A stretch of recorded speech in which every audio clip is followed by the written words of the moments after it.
July is gonna be such a good month. Stranger Things is coming out, my best friend NF is coming out with a new album, and I got some new reading stuff to show you. I'm sorry if I sound stuffy. You ever been like sick, but you're not sick? That's what I am right now. I had a caramel macchiato for the first time. I don't drink coffee, but I totally forgot that a caramel macchiato is like completely half milk.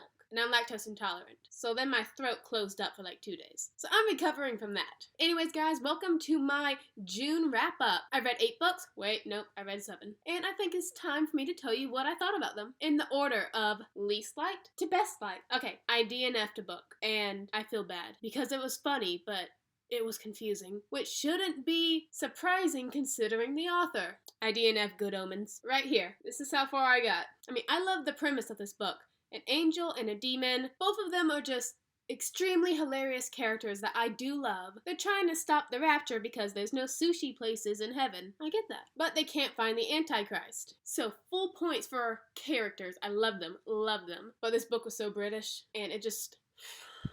But that's not even the major complaint. Like, the flow of the story kept being broken apart because there's too many characters that were in their point of views. And it's just confusing because you're not properly introduced to who these people are, even 90 pages in. I'm assuming that we'll be introduced to them, but the flow is just confusing. Like we have Crowley and the angel. I'm not even going to try to pronounce his name. Wait, I think I will. Aziraphale. I'm just going to call him Gale. So Crowley and Gale, they're on their way to this place where Nun lives. Nuns. I can't... Covenant? I think that's where they're going. It might be a hospital. That's how confusing this book is. Anyways, they're going to find a certain nun, I'm sure. But all of a sudden, they're in the middle of a paintball game with businessmen? I don't get it. The book just changes point of views more often than I want it to, and it just keeps the story from going. This isn't a permanent DNF. I'm going to get back to this eventually, because I did love the demon and the angel. They were awesome. The next book I read, and that I literally just finished, is The House of the Scorpion. A story about clones, drug lords, people who have microchips in their brains so they can only do the most basic of functions. Basically slaves. And a little boy finding out what it really means to be human. It's a good book. I like this one a lot. Matt, the main character, our clone, who is in turn the clone of the drug lord of opium, the little land in between what was Mexico and the United States. He is one of those characters who is both smart and dumb. Like, there are clues everywhere in the conversations happening around him that untoward things are going to happen to him, and he's just eating his frioles and whatever. Oh yeah, this whole book is also, like, because it's so near Mexico, it's Spanish. He's Hispanic. Cultural. Very nice. Being a clone, Matt is considered less than livestock, but his maker, El Patron, wants him to have a lavish lifestyle. But so the only people who truly care for Matt are his caretaker, Celia, and his bodyguard, Tamlin.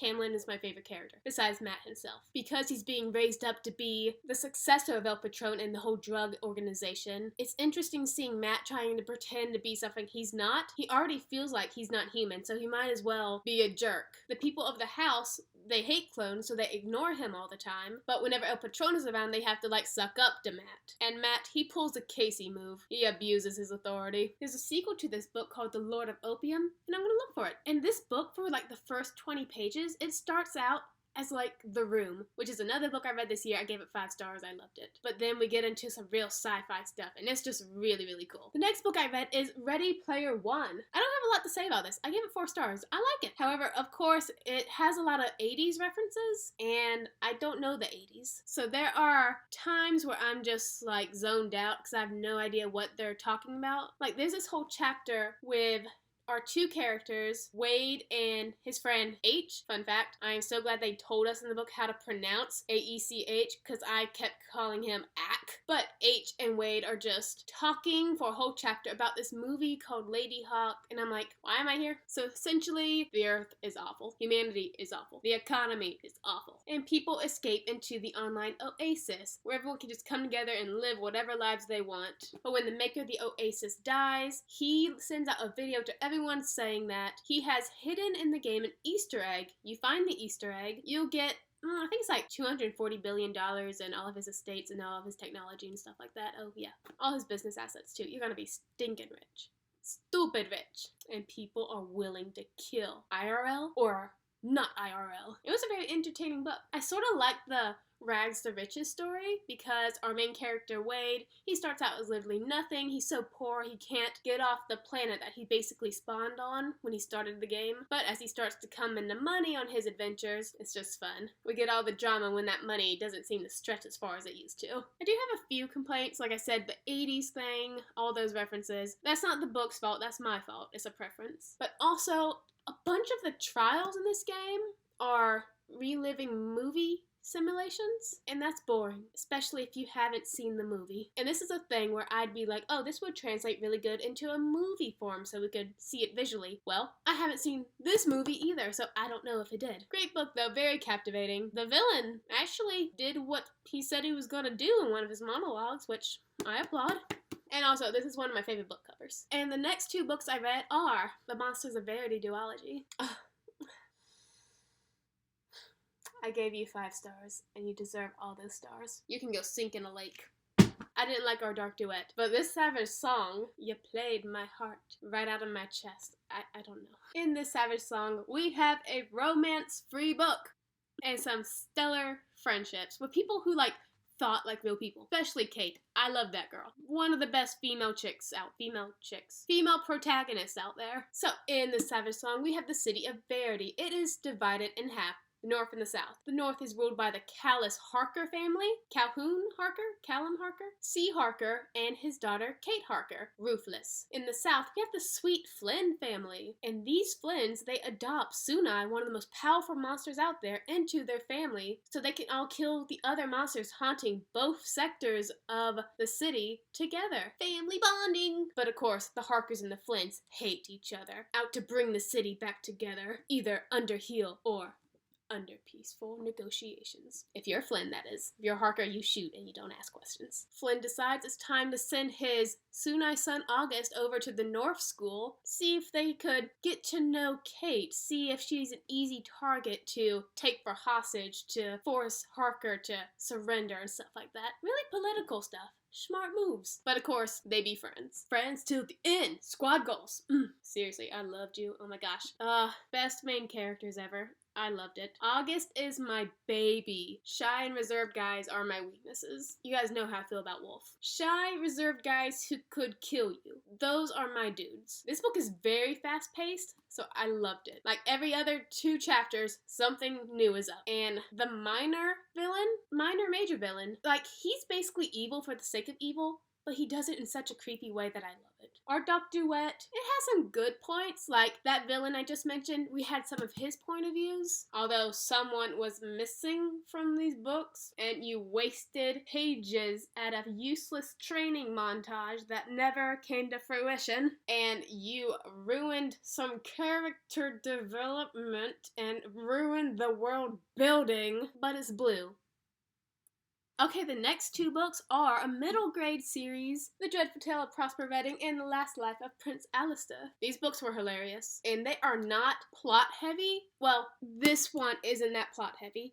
You have a boy who finds out that he has a demon stuck inside of him. The demon has been wronged by his ancestors, the boy's ancestors. So the demon is going to take his revenge out on this boy he's trapped in, but he's stuck in a boy, so he's not at his maximum power. So he's trying to break out. The boy and his friends are trying to figure out how to get Alistair out of his body, put him in a lesser life form like a cockroach, and then kill the cockroach, while the boy's family are trying to kill the boy to kill the demon. Betrayal is just everywhere, and I love it. And it was so funny.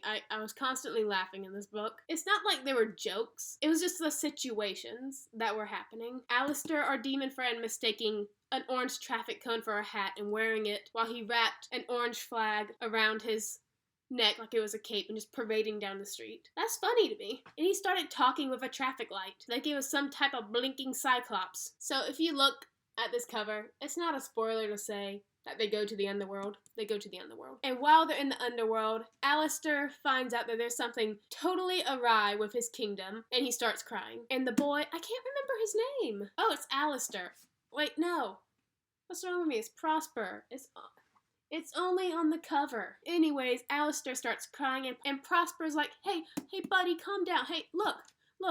There's a rat eating another rat. You like stuff like that, right? And Alistair's like, Yeah, that makes me feel a little better. I'm amused. But yeah, this one, like, I feel like I went on a rabbit trail. This one is not really plot heavy, because yes, the overall objective is to get the demon out of the chest, but most of the time it's just high school drama. And I'm totally fine with just high school drama when there's a demon involved. And the demon is smart alecky. I just love living your life with you, bro. It's hilarious. I find your misfortune hilarious. This book, plot driven, but it does introduce some secondary characters that I feel took away from our main hilarious duo. So that's why this one was a 5 and this one was a 4. Oh, and just a little shout out to my foxy friend here. He did something so evil in this one that I was like, dang, you stupid fox. And now, my favorite, bringing my thriller score to 2 out of 2, perfect 100% approval rate, The Wife Between Us. I loved you. I hope you know that. So,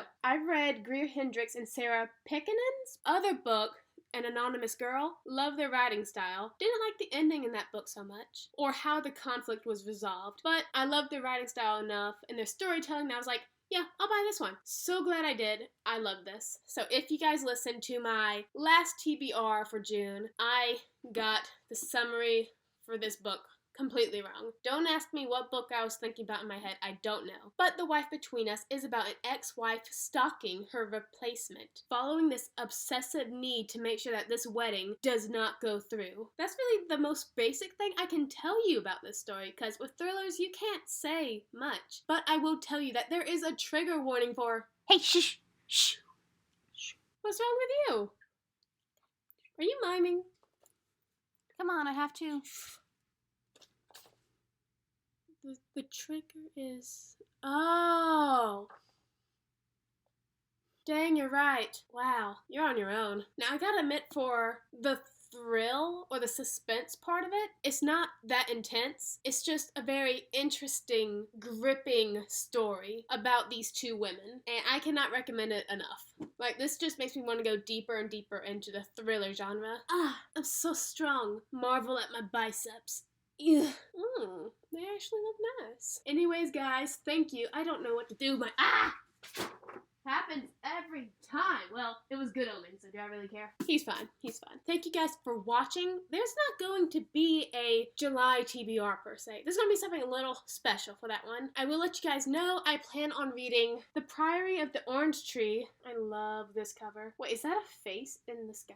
Oh, that dragon. I love dragons. Oh, and there's another dragon. Theory confirmed. There's 2 dragons in this book. Ooh, I just saw the word blood blaze. That sounds cool. Anyways, I plan on reading Priory in July, and maybe in the beginning I'll do some again but better. The reason why it's a little uncertain is you'll see in the next video. A little hint about what's going to be going down in the next video.